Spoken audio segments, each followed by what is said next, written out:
Good evening, Fernwood. It is your winking Sphinx Neil, and it's time for us to inquire again into the riddle that is Mary Hartman. Mary Hartman. We are watching today episode 278 from April 27th, 1977.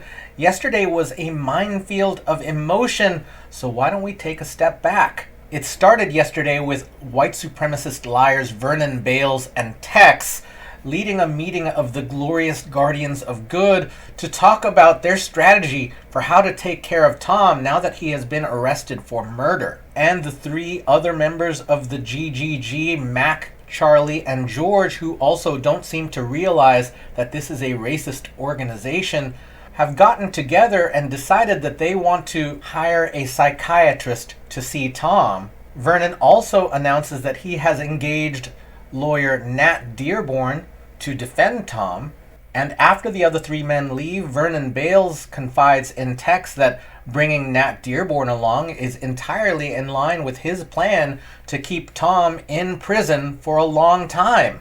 Of course, Tex thinks that maybe it would be better just to shoot him. Over at the Hager home, Charlie and Loretta are still struggling with their new child, who appears to have been raised by a Bigfoot. They get a visit from Sergeant Foley, who is there to tell the Haggers that the child has been getting in other people's flower beds, and Loretta puts on her smiling face when she sees the man who nearly ruined the marriage of her best friend. The child, however, seems very fond of Dennis, and that is a rare occurrence since he usually growls at everyone else. As Sergeant Foley leaves, Loretta lies to him, saying that she is not feeling lonely at all now that Tom is locked away in jail, and she confides in Charlie that she has to be the person to tell Mary that Dennis Foley is back in town.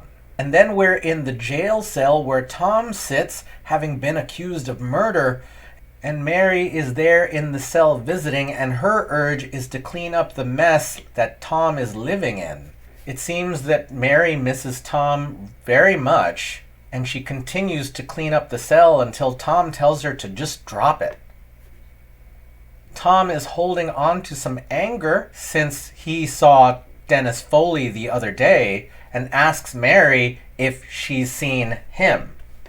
And Mary doesn't know who Tom is talking about, which might be some relief for Tom, but he's still in jail. And Mary remarks that even though she's in jail with Tom, it feels just like they're at home. And then we are with Mary again in the Hartman kitchen, only she has laid out a hide-a-bed and is testing it out so that she can bring it to Tom's cell and make his life better. Loretta comes back to drop off the donations that Mary had given to the Bigfoot child, since the clothes seemed a little bit feminine and she wanted to establish some gender normality. Loretta beats around the bush with Mary, testing the waters to see if Mary had any reaction to the name of Dennis Foley. And from Mary's perspective, this seems to be an offhanded memory, but Loretta seems a little more concerned. Then they get a visit from Vernon Bales, and Loretta leaves, reminding Mary to be faithful in marriage. Then Vernon tells Mary that they have hired Nat Dearborn, and Mary's quite happy about that and surprised that he's come down from the mountains where he'd been staying with Pat Gimble. And the episode ends with Mary realizing that all of the furniture that she has here will not work in Tom's cell. Wow, everyone, this week is looking like it's going to be a whirlwind, so why don't we get started? Mary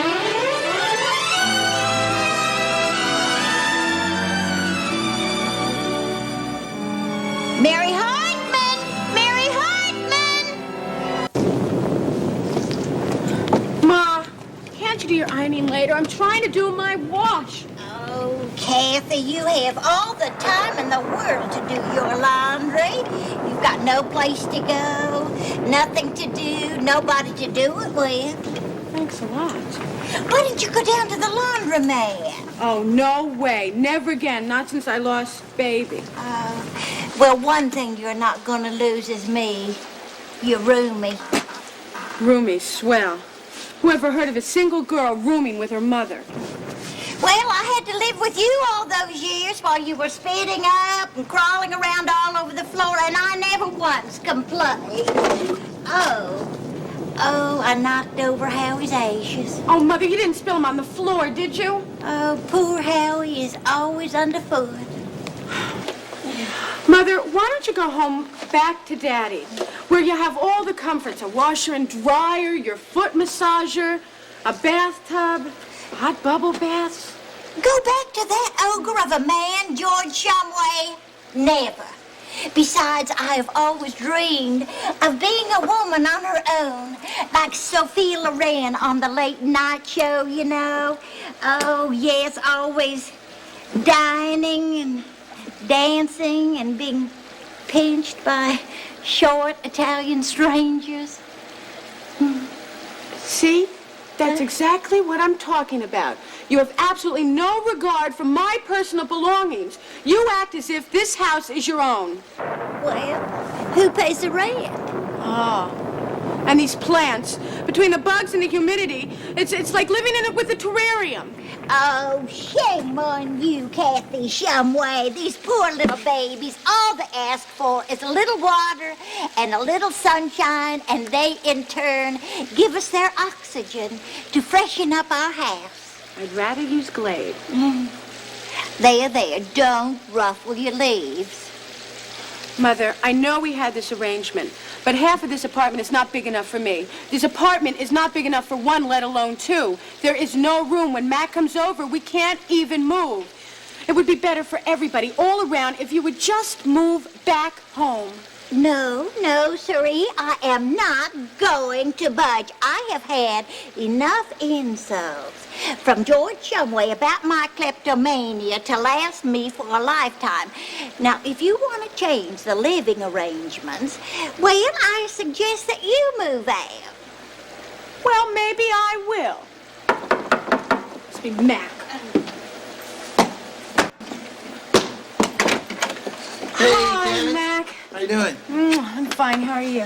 Hey, Miss Shumway. Oh, hello, Mac. Oh, pictures. Is that for me? Well, actually, I brung it over for both of y'all to take a gawk at, because I know how your mom's got a hankering for living things, you know. So I brung over my personal collection of the natural wildlife of Georgia. Thought it might make her feel more at home. Ah, well, why don't you go right ahead? I'm sure it'll make her feel right at home, even though she does already. You know, and if you two want to know, get a hold of me.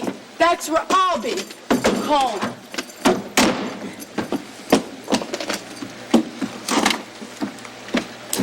Oh, mercy, that is so interesting. A black crow at the Atlanta City dump by moonlight. Nice.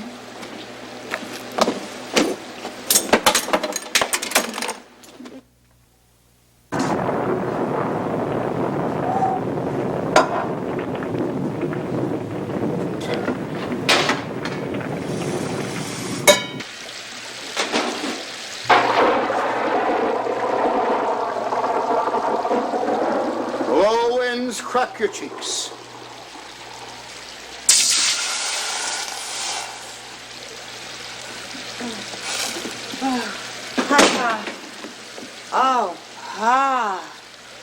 Oh, Pa, this kitchen definitely needs grease relief. Listen, I need a good home-cooked meal. Okay, Pa, that's why I brought you over this TV dinner. Now, this is called a hungry man, okay? Hungry So you just man. sit and eat that. Hungry man. Mary, What? you know I haven't had a real meal since Martha left. You really miss her a lot, don't you? There's a pig's behind pork. Of course I miss her. Well, Pa, I have a plan that I think can get you two back together. Now, this plan worked beautifully on The Days Are Numbered, but it didn't work at all on It's All for the Best when Foster Edwards had to get Matilda back from the Beacons man. Mary, I don't want to hear about soap operas. No, Pa, this is a very special soap opera. This soap opera had in it the best chase scene that I have ever seen live on tape in the middle of the day. Anyway, I have a plan, a very, very special way for you and Ma to meet. You mean like a blind date? No, she has to see you. Only we're going to spruce you up, and you're going to be spruced up like you've never been spruced up before, and then we're going to parade you around the Capri. Do you really think it'll get Martha back? Is a pig's pork behind? Okay, Daddy. I'm going to pick you up tomorrow night, and I want you to look all spiffy. Oh, by the way, have you ever been on a diet? No. Okay, then. I want you to figure out a way between now and tomorrow to lose a couple of pounds. Goodbye. I'll pick you up. I love you very much. Oh, God. Oh, why can't a hungry man eat a hungry man in peace? Come on in! Excuse me, I'm sorry to bother you, but my battery died down the block, and I was wondering if I could get a jump. Yeah. Everybody needs a jump tonight. You know, it's a night that's not fit for man or beast. That's Shakespeare. Sit down and have a cup of coffee while I finish my dinner, will you? Thank you, I'd like that.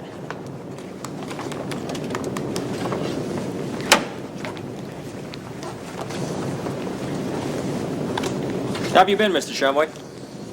I've been pretty...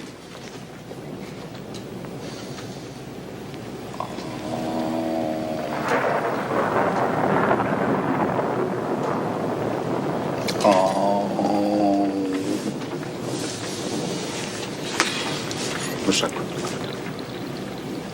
I thought you left this neighborhood for good.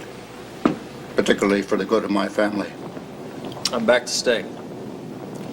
There's something about Fernwood I can't get out of my system. I guess you'd call it an essence. An essence? That essence would have nothing to do with Mrs. Hartman, would it? No, I've been back for a few days, and I haven't seen Mrs. Hartman yet. Now, what are you doing in this neighborhood? Well, I'm renting a place down the block, and since my battery was dead, I thought I'd stop by, say a neighborly hello, and recharge. Oh. Well, recharge your batteries, huh? Your battery's pretty charged about a year ago. You about out-fused both my daughters.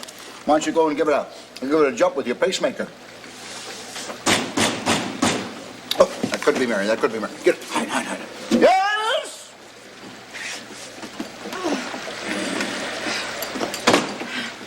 Oh, Daddy.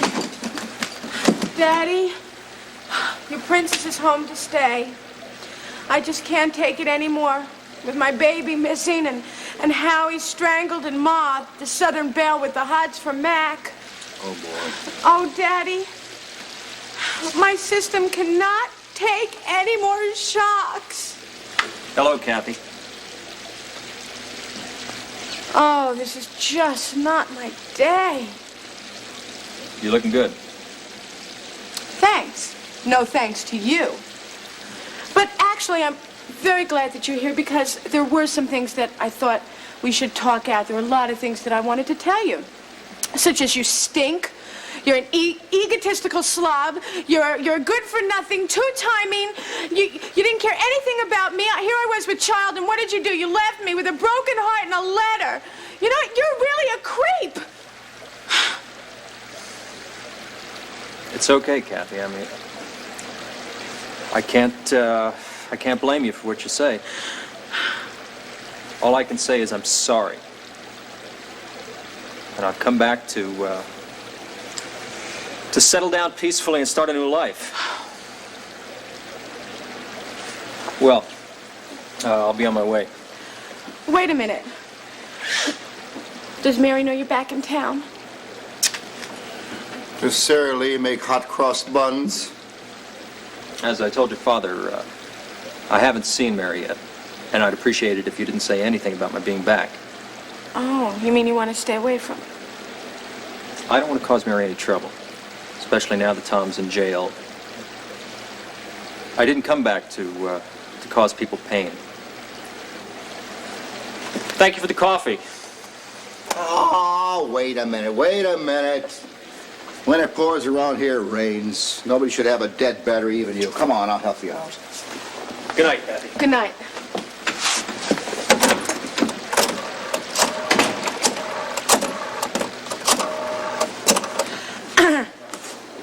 Hello, Heather. Is your mother home?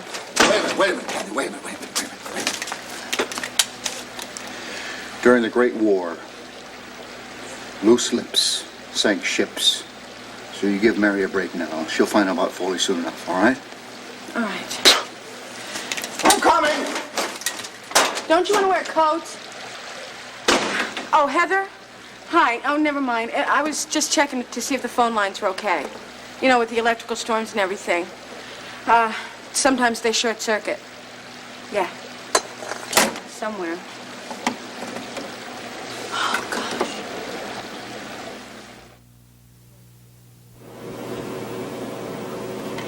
"1961. Tom and I were married. Then along came little Heather. Heather. Things always happen so fast to me. 1977. Tom in his baseball cap.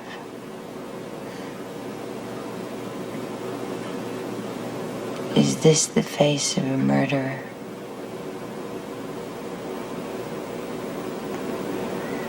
Oh, Tom. Mary, brace yourself. You're never going to guess what I have to tell you. What? Guess who is in town? Kathy, look at this. Look at this. I want to ask you a question. Look at this picture. What do you see? Well, I see you and Tom and Heather. Right, but what else do you see? Oh, Mary, I don't know. All right, Heather is wearing a halter top.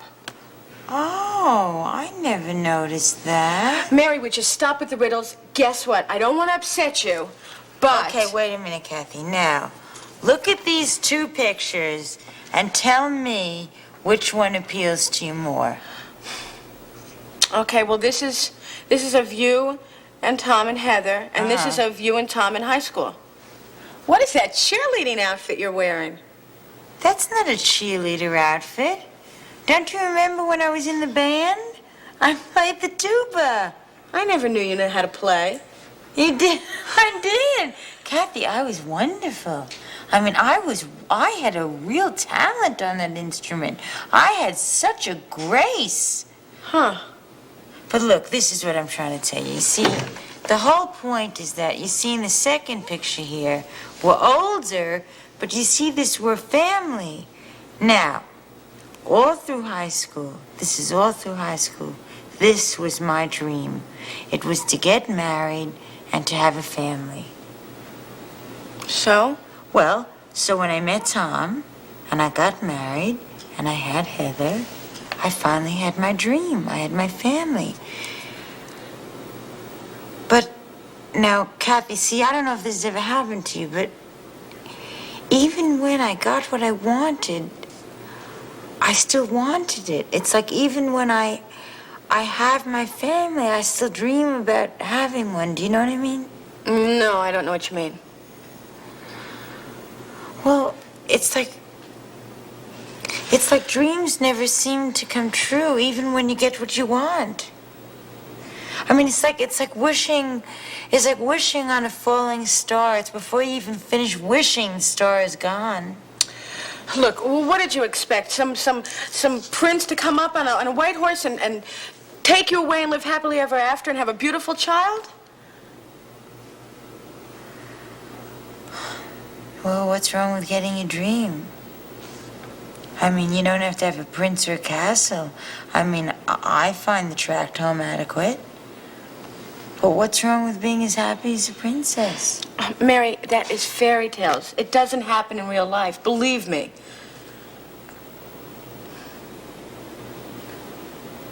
Do you think I made a mistake somehow with Tom? No, I think you and Tom are perfect for each other. Oh, good. No, that's good to hear. Tom and I love each other. Good. So what were you going to tell me? Who's in town? Oh, it's nothing important. It's no one.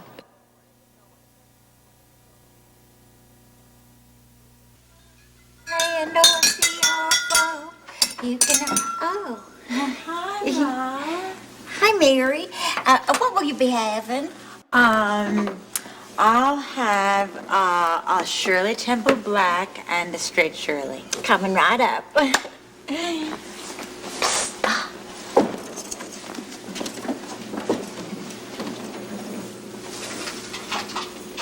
Ma, Huh? look who's here. It's Pa. Oh, my Lord. What's so funny, Martha?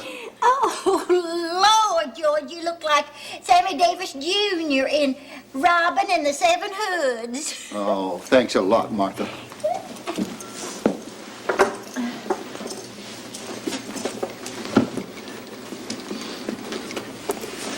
Pa, it's going sensationally.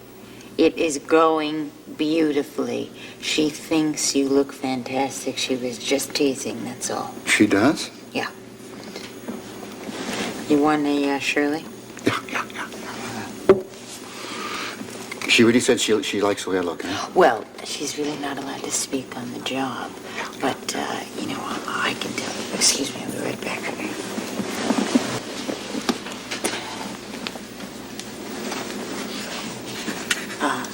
Ma, Pa thinks that you also look sensational. That's what he said. He feels that you haven't aged a wrinkle in 20 years. Oh, not even one little crow's feet? I'll ask.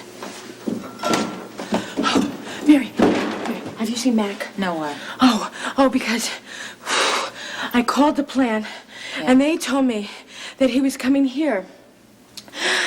And I can't remember if I have a date with him or not.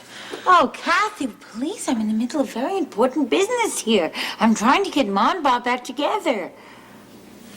What happened to him? He looks gay.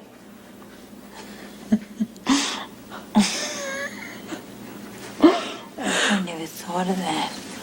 Oh, Pa. Oh, Mac. Hi, honey. Hey, Nora. I am so sorry. I forgot all about our date. Come on, sit down. So, listen, where do you want to go? Do you want to go to the movies or bowling? Or how about back to my place? Maybe we can have, we can have at least a couple hours together alone. Well, that's real sweet, huh? But we didn't have no date, remember? Well, I just come in to visit with your mom. My mother? Listen, I'll tell you what, it's nice to have you here too, but maybe I'll buy you a drink a little later, okay? Yeah, sure. Hey, Miss Shelway. Hello, Mac. What can I get you? Okay, now, Pa. Pa, now you got her exactly where you want her. The next thing to do is, at the very right moment, jump her. Jumper? Martha? Get your cherry I tell you, Miss Shelway, I ain't never met a woman as multi-talented as you are. Oh, Mac, it's just a simple little old Singapore sling. Yeah, but it's a good one. Yeah, I can't even go over and talk to her. Every drunken bum that comes in has her cornered. Now, this ain't a bum, Pa. That's Mac. Oh, I feel like a damn fool. Mary, who's heavier, him or me? He is, Pa. Flabbier. Well, I've had enough of this. Martha Shelby wants to come home. She knows where it is. I'm getting out of here. I'm not going to fool myself anymore. Here, you can have your Shirley back. And lots of luck with your Singapore fling.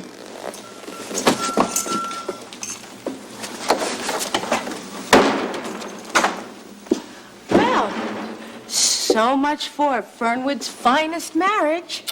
Oh, so Kathy, and they were getting along so well. I mean, Ma even put an extra cherry in the Shirley. Now what are we gonna do? Don't ask me, I'm a wallflower. I thought you and Mac were getting along great.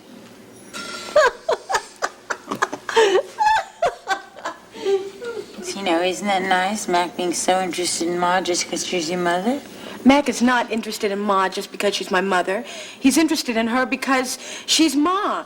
I mean, he likes all those annoying little things she does. like talking to our plants and crying and fainting. Well, those things aren't that bad. Well, you look at them, it's turning into a regular May-December affair.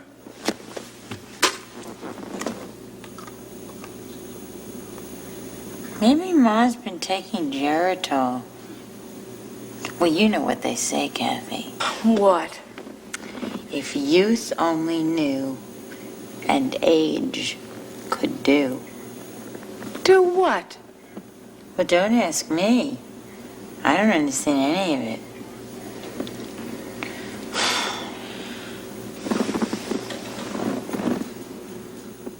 And this is our dark and stormy night.